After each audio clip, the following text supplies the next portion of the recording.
Kun sagalee bilisummaa Oromooti.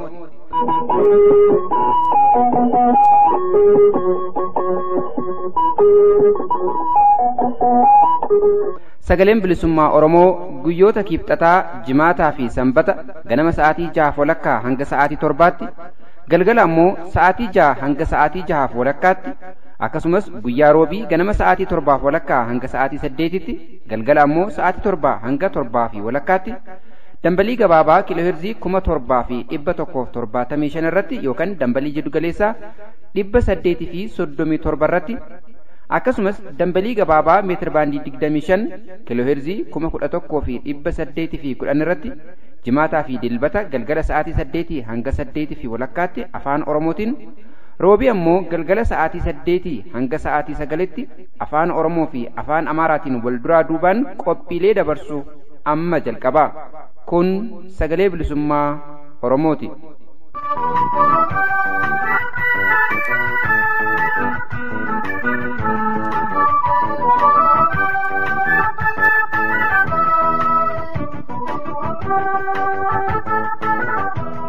Hadda guyyaan dilbata bitootessa 4 bara 2018. Babaaroo akkam jirtu dhaggeeffattoota keenya, nagaan keenya kan kabajaa fi ulfinnaa bakka jirtan cufatti sinaa dhaqqabu. Sagalee bilisummaa Oromoo sagantaa afaan Oromoo irraa qophii qabannee dhiyaanneerra. Qophii kana isin beeksisuudhaan hanga xumuraatti kan isin faana turu an Waaqonoleeti. Oduun jalqaba qophii keenyaa irratti isiniif dhiyaata. Haalota naannoo magaalaa Dambidollootti ta'an irratti gaaffii fi deebii gabaabaa dargaggoo Lammeessaa Daaffisaa waliin taasifne oduutti aansinee isinii dhiyeessina. Xumura qophii keenyaa irratti ammoo ibsa gaazexaa tumsi uummattoota bilisummaa fi dimookiraasii baase ta'a. Ibsi gaazexaa tumsi uummattoota bilisummaa fi dimookiraasii baase kun haala siyaasa impaayera Itoophiyaa keessaa yeroo ammaa kana deemaa jiru irratti konferansii hunda hammate gurraandhala 24 hanga gurraandhala 25tti geggeeffamee milkiidhaan xumuratee baase irratti kan fuulleffatedha. Nutis ibsa gaazexaa tumsi uummattoota bilisummaa fi dimookiraasii baase kana irra deebii isaa isin biraan geenya. Hundumaa hanga xumura qophii keenyaatti nu faana bu'uun nu hordofaa isiniin jedha. Amma gara jaaloo oduu dubbisutti isin dabarsa.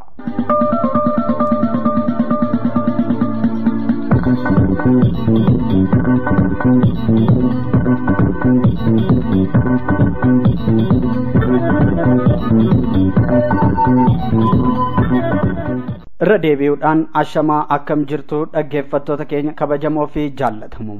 Kun sagalee bilisummaa Oromoo sagantaa afaan Oromootiin. Dhaggeeffattoota keenya oduu yeroo kanaaf qabannee dhiyaanne isin dhageessisa. Oduu isin dhageessisuun kan isin faana turu ammoo an Liban Gadaati. Wayyaaniin fincila ummataan muddamte labsii hatattamaa marroo lammaffaaf shiraan raggaafatte. Bitootessa 2 bara 2018 mootummaan wayyaanii paarlaamaa ishee walgahii ariifachiisaa waammattee miseensota ishee garaaf bultoota ta'an walitti qabuun labsii hatattamaa seeraa fi heera biyyattiin ala ta'een raggaasifatuun diinummaa ummattootaaf qabdu caalaatti mul'ifteetti.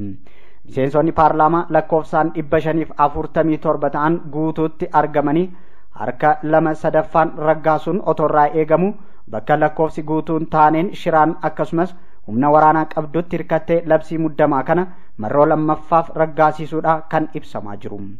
Heera sirnichaa irratti akka kaa'ametti harki 2/3 miseensota 547 keessaa ragga'uunsaa kan mirkanaa'u sagaleen 364 ol yoo ta'u amma kan ragga'e garuu sagalee jedhamee gadi 346 qofa ta'uun ulaagaa heeruma ofii baafatteeyyuu kan hin guunnee fi kan cabse ta'uudha kan saaxilame. Kun kanaan otoo jiru labsii muddamaa paarlaamaa wayyaanii shiraan raggaase kanarratti miseensonni paarlaamaa sirnichaa garaaf bulan harka isaanii lamaan ol kaasuun akka sagalee kennanii fi hojii qaanfachiisaa hojjetan mul'ateera. Oduudhuma wal fakkaatuun labsii muddamaa wayyaanii marroo lammaffaaf keessattuu uummata Oromoo irratti akka ragga'uuf kaabinootii fi ergamtooti OPDO sagalee kennan maqaan isaanii ifa ta'eera. Haaluma kanaan Abbaa Dulaa Gammadaa, Biraanuu Tsaggaa'ee, Dammituu Hambisaa, mootummaa maqaasaa Alamaayyoo Taganuu, Huseen Gadaa, Garramoo Dhugaa, Tasfaayee Lerbalee, Tirfeessaa, Ababaayee Gazzaany, Raabiyaa Isaa, Abdullahi Ismaa'eel, Taaddasaa Hordofaa, Tasfaayee Dhaabaa, Zaynabaa Garaadoo, Abbaa Barkii, Shaambal Nagaasaa, Gedoo yookiin Calliyaa, Mustafaa Warqaa, Geetaachoo Badhaanee, Habtaamuu Siisaay, Alamiituu Fufaa, Ahmaddiin Abbaa Cabsaa, Qoonjiit Baqqalaa, Biraanuu Abbabaa, Baqqalach Fayyee, Silashii Geetaawun, Fooziyaa Amiin, Dooktar Nagarii Leencoo, Charinnat Taaddalach, Waaqjiraa, Raggaasaa, Taaddalaa, Masfin akkasumas Addaamuu kanneen jedhaman gantoota sabaa labsii waraanaa uummata Oromoo irratti raggaasisan keessatti akka argaman maddeen oduu garaa garaa saaxilaniiru. Labsii muddamaa yookiin hatattamaa paarlaamaa wayyaanii raggaaseen booda Oromiyaa keessatti fincilli xumura gabrummaa jabaan bifa haaraan finiinaa jiraachuun gabaafame. Godinaalee Oromiyaa garaa garaa keessatti erga mootummaa wayyaanii karaa paarlaamaa isaan labsii muddamaa yookiin hatattamaa marroo lammaffaaf shiraan raggaaseen booda fincilli xumura gabrummaa akkaan jabaatee bifa haaraan uummata fi qeerroo Oromoon belbeluun sirna abbaa irree wayyaanii ammas muddama biraa keessa galchee jiraachuu gabaasaaleen sagalee bilisummaa Oromoo dhaqqabaa jiran ni mirkaneessu. Keessattuu labsii hatattamaa paarlaamaa wayyaanii bitootessa 2 bara 2018 raggaase sa'aatii muraasa booda dhiha Oromiyaa kallattii burraayyuu kaasee hanga mandiitti qeerroon uummata isaa waliin diddaa jabaa mul'isaa jiruun goommaa gubuun dhakaa fi mukaan daandilee konkolaataa cufuun fincila xumura gabrummaa jabaa bifa haaraan sodaa tokko malee finiinsaa jiraachuutu ibsame. Oromiyaa magaalota kanneen akka Burraayyuu, Amboo, Giincii, Ijaajjii, Gedoo, Baakoo, Naqamtee, Gimbii, Najjoo, Mandii, Beegii, Gullisoo, Ayiraa, Haroo Sabbuu, Canqaa, Qaaqee, Gabaaroobii, Dambidolloo akkasumas hanga Muggiitti uummanni fi qeerroon Oromoo daandii cufuun sirna abbaa irree wayyaanii irratti diddaa jabeessanii itti fufuu maddeen keenya ifa godhaniiru. Oduu xumuraatiin immoo oduu gaddaa qabna. Sabboonaan Oromoo miseensa gameessa adda bilisummaa Oromoo ta'an Jaal Abdallaa Shaafii Abdii addunyaa kanarraa du'aan boqotan. Bara 1987 biyya Jibuutiitti miseensa adda bilisummaa Oromoo kan ta'an sabboonaan Oromoo Jaal Abdallaa Shaafii Abdii yeroo dheeraaf erga dhukkubsataa turanii booda bitootessa 26 bara 2018 biyya baqaan jiraatan Masrii magaalaa Kaayirootti du'aan addunyaa kanarraa akka boqotan oduun nu dhaqqabe ifa godha. Jaal Abdallaan erga bara 1987 miseensa adda bilisummaa Oromoo ta'an irraa qabe hanga gaafa lubbuun isaanii dabartutti biyyoota akka Jibuutii, Saawud Arabiyaa akkasumas Masrii keessatti hojii qabsoo cichoominaan hojjechuun nama seenaa boonsaa qaban akka turan seenaan isaanii ifa godha. Jaal Abdallaa Shaafiin bara 1970 godina Harargee Bahaa Ona Dadar ganda Jirboo bakka Surree jedhamutti kan dhalatan yoo ta'u abbaa ijoollee dhiiraa lamaati. Dhaggeeffattoota keenya oduu yeroo kanaaf qabannee dhiyaannes asuma irratti raawwateeraa qophiilee keenyaafan hordofaa.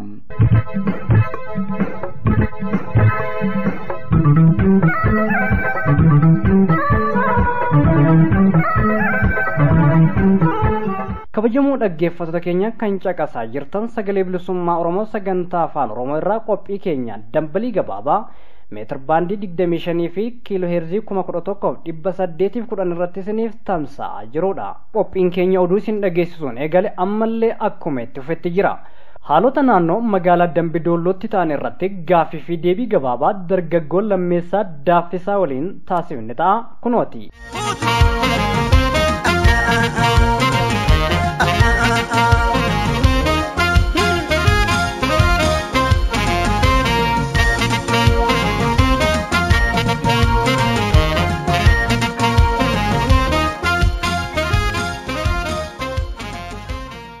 dargaggoo lammeessaa daaffisaa godina Wallagga Lixaa Dambidoolloo irraa amma yeroo ammaa kana Dambidoolloon haala hamaa keessa jirti. Humni raayyaa ittisa biyyaas uummata irratti dararaa hamaa geessisaa jira. Namas rukutee ajjeeseera waan jedhamutu karaa miidiyaalee adda addaatiin bahaa jira. Mee yeroo ammaa maalirra jira haalli giddu lamman kana deemaa jiru kun? Nugaadha yeroo darbe torbanii sabbata duraa dhufuu yookiin immoo kan bakka duraa dhufee walitti bu'iinsi raayyaa ittisa biyyaatii fi uummata lafaan kanaa Dambidoollee gidduutti walitti bu'iinsi guddaa ture. Sabbii walitti bu'iinsa kanaa immoo konfereensii hafuuraa magaalaa Dambidoolloo keessatti adeemsifamuuf jiruuf beeksisi utuu gaggeeffamaa jiru. Beeksisa kanaa beeksisanii barka da ne mu da wata beeksisaa jiran dhorkanii kennan kun yaajama bulchiinsa sama magaalaa arganneen beeksisaa jirra.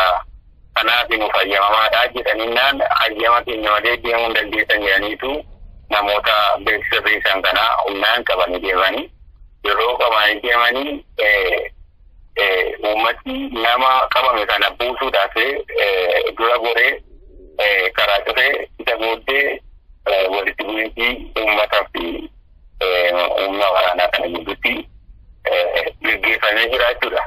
Sababuma kanaatti erga hojjetamee booddee namoota qabaman kana harkaa buusuun danda'ameera jechuudha. Bulchiinsi magaalaa Dambidolloo VOA irratti akka ibsanitti eeyyama kana laanneerraa eeyyama kana waraqata kan harkaa qabu isa kanaatii fi seeraan ala miti namoonni kun kan gaggeessaa jiran siyaasa sin qabu dhimma afuuraati jedhanii bulchiinsa kana dhaga'uu hin dandeenye jechuudha. Warri hidhattoonni sun immoo ammatti gaa bulchiinsi siviiliidhaan bulaa hin jiru jechuu hin dandeenyaa haala kanaan. Haala kana yeroo ilaalamu durattis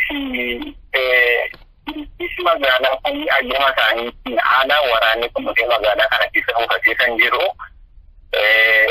aangooma waraana kana irratti ajaju yookiis immoo opiniyoon illee yookiis immoo mootummaan naannoo Oromiyaa humna waraanaa kana ajaju yookiis immoo kana godina kana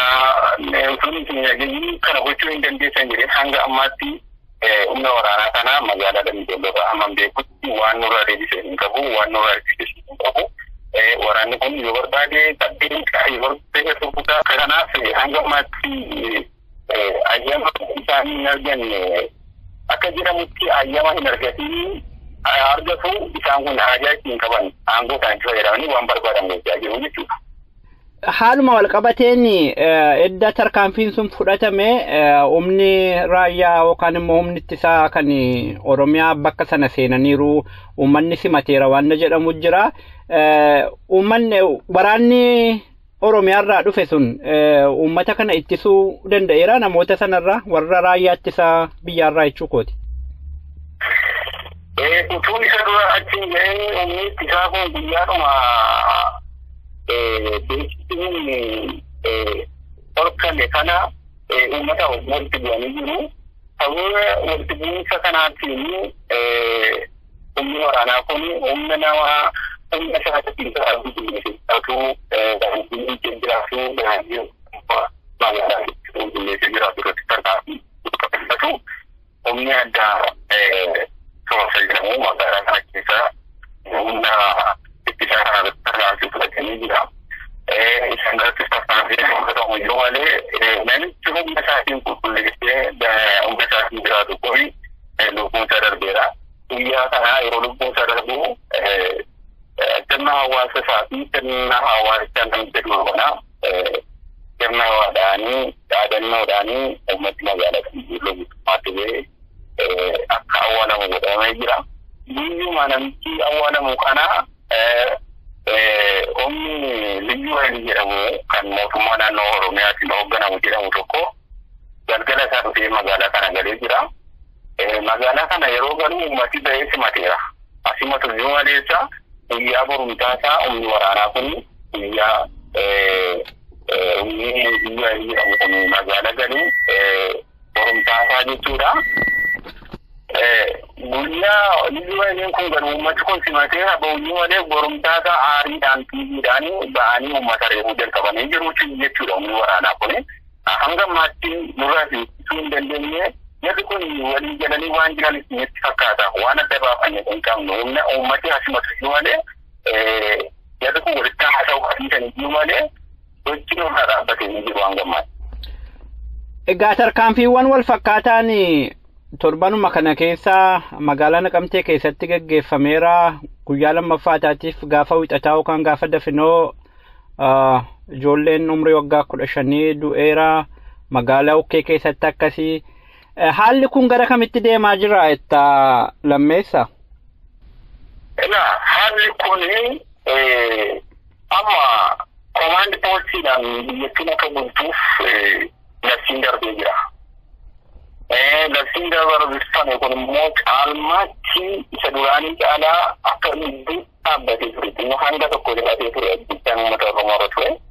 Amma garuu haala labsii kanatti fayyadamanii Oromiyaa walaaf gorduba ishee uummata ishee dargaggeessa ishee baay'isuudhaaf kaayyoon isaanii maaliif isinitti fakkaate?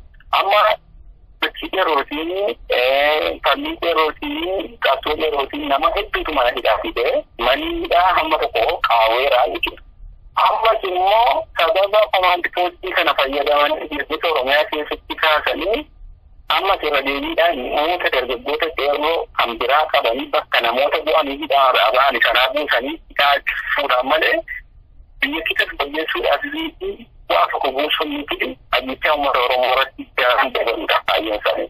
Kanaaf ammas ergaan akka qajeelchi gidduutti ergaa godhe barbaaddu dura sodaachuunis duubatti waan deebisu miti uummata Oromoo kanan dura utuu biikoo hin deebira ta'e kanaan dura ture. Ammas duris waan duubatti nu deebisu miti.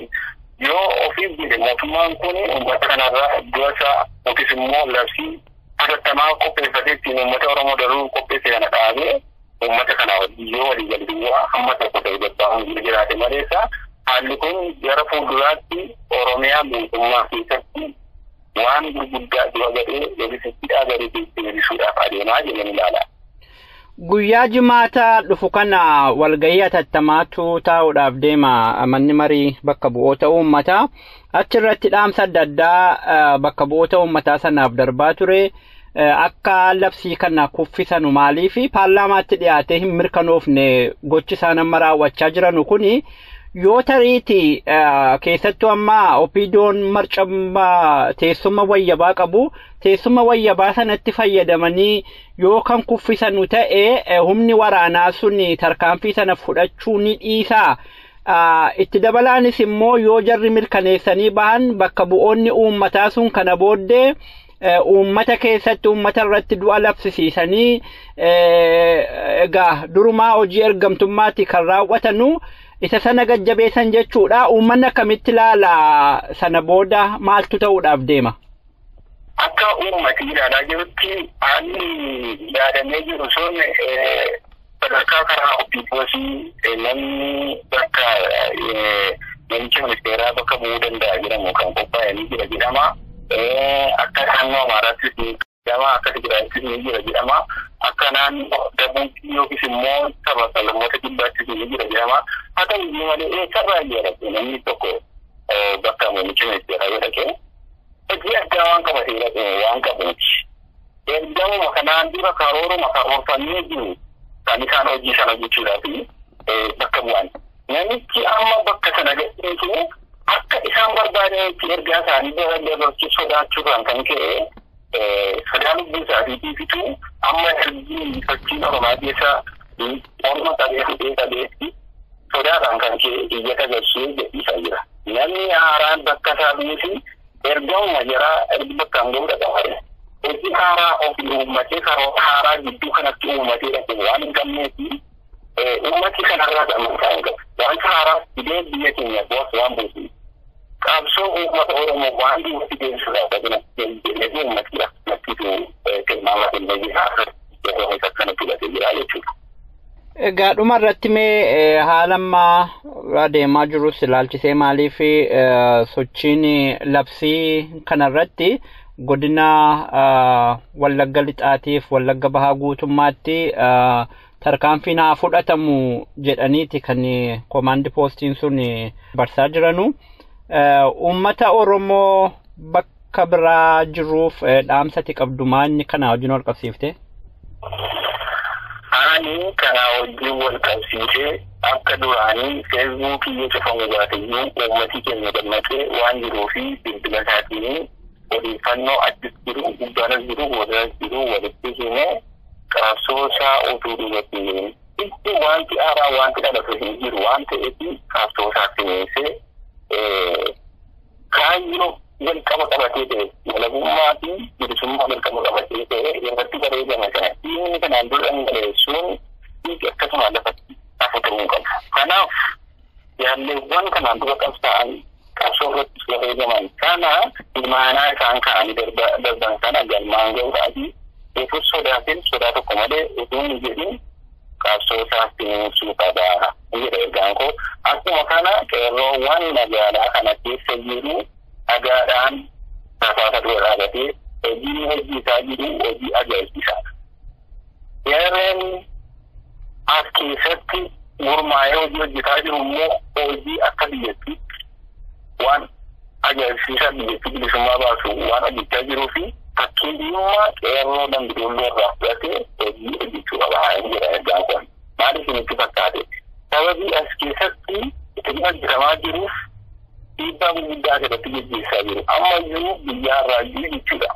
Humni waraanaa magaalaa kana irratti kan argamee jiru gara kanaa olitti gara kana kanatti gara dindigisa irraa bilbilee waan itti himaa jiranii fi akkuma kana namoonni qeerroowwan bakka biraas qabsoo isaanii kunuunsanii dhiibbaa as magaalaa kanarratti gaggeeffamaa jiru akka nu hir'isan ergaan dabarfataa kanumaan. Dargaggoo Lammeessaa Daaffisaa godina Wallagga Lixaa Dambidolloo irraa yeroo keetiif maqaa dhaggeeffattoota sagalee bilisummaa Oromootiin galatoomsiin jenna.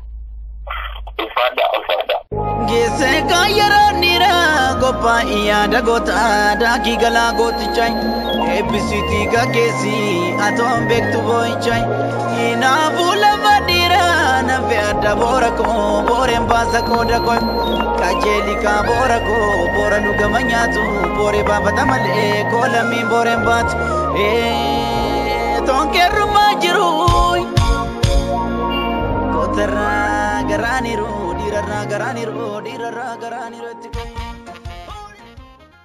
Kabajamoo dhaggeeffattoota keenya gaaffii fi deebiin dargaggoo Lammeessaa Daaffisaa waliin taasifne kun kan guyyoota 4 dura taasifamee fi haala sanaa asitti naannoo sana dabalatee guutummaa Oromiyaa keessatti ta'aa jiru kan hin hammanne ta'uu isin hubachiifna. Dhaggeeffattoota keenya tokko lama jennee qophii keenya isa xumuraa irra geenye jirra. Innis ibsa gaazexaa tumsi uummattootaa bilisummaa fi dimokiraasii baase ta'a.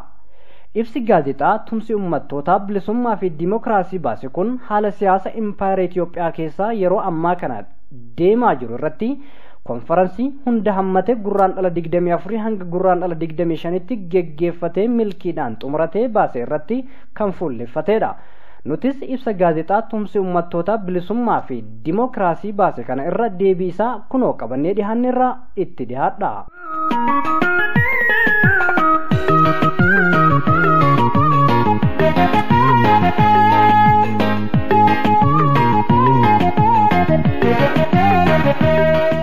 Ibsa konferansii hunda hammataa tumsa uummatootaa bilisummaa fi dimokiraasiin qindaa'ee gurraandhala 25 bara 2018. Nuti dhaabbileen siyaasaa kanatti aanee maqaan keenya tarrifame adda bilisummaa Affaar, sochii naannawa Gaambeellaa, sochii tokkummaa niilotota Gaambeellaa, gumii paarlaamaa Oromoo, sochii uummata shakkichoo bilisummaa fi haqa hawaasaa, taaxaq Itoophiyaa dimokiraasii fi tokkummaa Itoophiyaaf, dhaabbileen miseensota tumsa uummatootaa bilisummaa fi dimokiraasii jechuunis sochii bilisummaa ummatoota Gaambeellaa, adda bilisummaa biyyoolessaa Sidaamaa, adda bilisummaa Oromoo, adda bilisummaa biyyoolessaa Ogaadenii fi sochii bilisummaa ummatoota Beenishaangul haala rakkoo Itoophiyaa kan yeroo ammaa irratti gurraandhala 24 fi 25 bara 2018tti konferansii gaggeeffatuun dhimmoota ijoo fi rakkoo Itoophiyaa keessa jiruuf xiyyeeffannaa ol'aanaa kennuun erga marii bal'aa fi gadi fagoo gaggeessinee booda murtiirra geenyeerra. Hirmaattonni konferansichaa haalli Itoophiyaa keessaa hammam ulfaataa fi yaaddessaa akka ta'e hubachuudhaan haalduree tokko malee gamtoomuun hiraara sirna bittaa TPLF EPRDF'n ummatoota Itoophiyaa keessaa irratti raawwatamaa jirutti xumura gochuuf waliin hojjechuudhaaf walii galan. Dabalees dhuma konferansii guyyoota lamaa kanaan hirmaattonni gurmuu hoogganoota siyaasaa sadarkaa ol'aanoo kan dhaabilee siyaasaa adda addaa irraa ijaarame hanga ummatoonni Itoophiyaa sirna nama nyaataa TPLF EPRDF irraa walaba ta'anitti karoora waloon lafa kaa'ame bakkaan ga'uudhaaf dursummaan hojjetu ijaaruuf sagalee guutuudhaan walii galuun dhugoomsan. Akka kanaan konferensichi dhimmoota ijoo asiin gadii irratti ciminaan hojjechuuf murteesse. Tokko, haalduree malee of kenniinsaa fi kutannoodhaan waliin hojjechuuf. 2, wal amantaa, ofitti amantaa fi hariiroo walii tumsuu ijaaruudhaaf. 3 dhaabilee siyaasaa kanneen biroo fi qooda fudhattoota hundaa dhaqqabuun humna jabaa tokkoomee sirna TPLF EPRDF irratti falmaa finiinsu hundeessuuf. 4 dhaabilee siyaasaa warreen biroollee adda baafatuu fi hirmaachisuun waliin sossa'uuf. 5 Itoophiyaa keessatti kufaatii TPLF EPRDF booda mootummaa coomsaa hunda hirmaachise hundeessuuf tokkummaadhaan hojjechuu. 6 Itoophiyaa keessatti sirna bakka bu'ummaa uummataa sabootaa fi uummatoota biyyattii akkaataa lakkoofsa eenyummaa aadaa amantaa saalaa fi bifaan isaan hin moggeessine dhugoomsuu. 7 sochii farra TPLF EPRDF kaa'immanii fi uummatoonni Itoophiyaa keessaa gaggeessaa jiran haal duree malee beekamtii kennuu fi deeggaruu. 8 wareegama qaalii sochiin dargaggoota Oromoo qeerroo bilisummaa Oromoo Amaaraa Faannoo Ogaadeen Somaalee fi uummatoonni hafanis Itoophiyaa keessatti bilisummaa fi dimokiraasii dhugoomsuuf taasisaniif kabajaa ol aanaa laachuu. 9 Itoophiyaa keessatti konferansii hunda hammate qindeessuu fi gaggeessuuf. 10 mirgoota dhuunfaa gamtaa fi mirga hiree murteeffannaa dabalatee mirgoota namoomaa kan bu'uuraa hundaa haal duree malee kabajuu fi kabachiisuuf. 11 Itoophiyaa keessatti dhaabbilee sirna yeroo ce'umsaa barbaachisoo ta'an ijaaruu.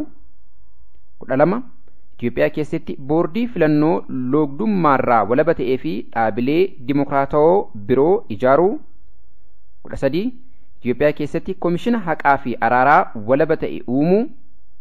14 lubbuu ummatoota Itoophiyaa haqa barbaacha sossa'uurraa sirna faashistii TPLF EPRDF'n waggoota 27 dabran keessa galaafatamteef kabajaa fi ulfina qabnu ibsina. Waan ta'eef nuti hidhaa jumlaa toorcharii ajjeechaa ta'e jedhee lammiilee fayyaaleeyyii irratti kutaalee biyyattii hunda keessatti raawwatame sabootaa fi ummatoota biyyattii keessaa adda addaa jidduutti walitti bu'iinsa uumuun umrii sirna farra dimokiraasii dheeressuuf dhimmi itti bahame saamicha bifa adda addaa lammiilee hiyyoomsanii fi sirna abbaa irrummaa isaa itti fufsiisuu akeeka godhachuudhaan labsii yeroo hatattamaa murna TPLF EPRDF'n wayita ammaa labsame sagalee jabaadhaan balaaleffanna. Kana malees waraanni federaalaa fi humnoonni tikaa ajjeechaa lammiilee siviilii irratti raawwataa jiran akka dhaabanii fi ummata waliin hiriiruudhaan sirna farra dimokiraasii fi nama nyaataa ta'e irratti akka qabsaa'an waamicha keenya dabarsina. Qaamoleen qooda fudhattootaa dhaabbileen siyaasaa hayyootaa fi gareelee amantii dabalatee jaarmayaaleen siiviikii hundumtuu yeroo akkaan murteessaa kanatti haal duree malee tokkoomuun ummatoota Itoophiyaa keessaa balaa akkaan hamaa itti aggaamamee jirurraa baraaruudhaaf akka sosso'an gaafanna. Hawaasni addunyaa hoogganoonni biyyoota dhihaa dhaabbileen mirgoota namoomaa fi waliigala hawaasni addunyaa ummatoota Itoophiyaa keessaa waliin hiriiruudhaan ummatoota hundaa shororkeessummaa mootummaa yookaan state terrorizimii sirna TPLF jalaa bilisa baasuudhaaf akka hojjetan waamicha dhiyeessina. Guraandhala 24 hanga 25 bara 2018 London, United Kingdom. Mirga sirna biyyaa uummata bu'uuree ittiin dhimma bahu atuunno karkaree. Ijji gara duubaa laaltee waa gartuu kareeyyiin hawaasaa artiin hin jallettu amma dhiibbaa naftuu. Egaan dhaggeeffattoota keenya sagalee bilisummaa Oromoo sagantaa afaan Oromoorraa qophiinaadhaaf qabannee dhiyaanne kanumaan goolabamee jira. Sagantaa itti aanutti qophii wal fakkaatu biraatiin hanga walitti deebinutti nagaa fi fayyaa keessannuuf jiraadhaa. Injifannoo uummata Oromoof.